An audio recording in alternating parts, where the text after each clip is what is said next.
ഈ വാർത്ത നിങ്ങൾക്കായി സമർപ്പിക്കുന്നത് ഹരിതയുള്ള കേരളം, ഹരിത കേരളം, ശരിക്കും നാച്ചുറൽ. വരന്തരപ്പിള്ളി പെട്രോൾ പമ്പിന്റെ പൂട്ട് തകർത്ത് മോഷണം. ഓഫീസിൽ സൂക്ഷിച്ച 16,000 രൂപ നഷ്ടപ്പെട്ടു. ശനിയാഴ്ച പുലർച്ചെയാണ് പമ്പിൽ മോഷണം നടന്നത്.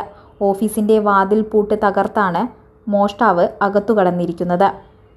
ഒരാൾ തനിച്ചാണ് മോഷണം നടത്തിയതെങ്കിലും സഹായികളുണ്ടായിരുന്നു എന്നാണ് പ്രാഥമിക നിഗമനം. മോഷണത്തിന്റെ CCTV ദൃശ്യങ്ങളും പോലീസിന് ലഭിച്ചിട്ടുണ്ട്. വരന്തരപ്പിള്ളി പോലീസ് സ്ഥലത്തെത്തി അന്വേഷണം ആരംഭിച്ചു.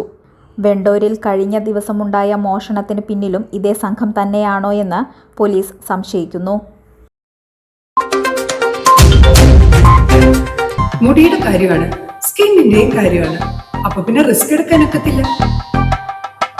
നെല്ലിക്ക, നീലയമരി, ബ്രഹ്മി, കയ്യോന്നി അങ്ങനെ കുറെ ആയുർവേദ കൂട്ടുകൾ ചേർത്താണ് ഈ ഹെയർ ഡേ തയ്യാറാക്കുന്നത്.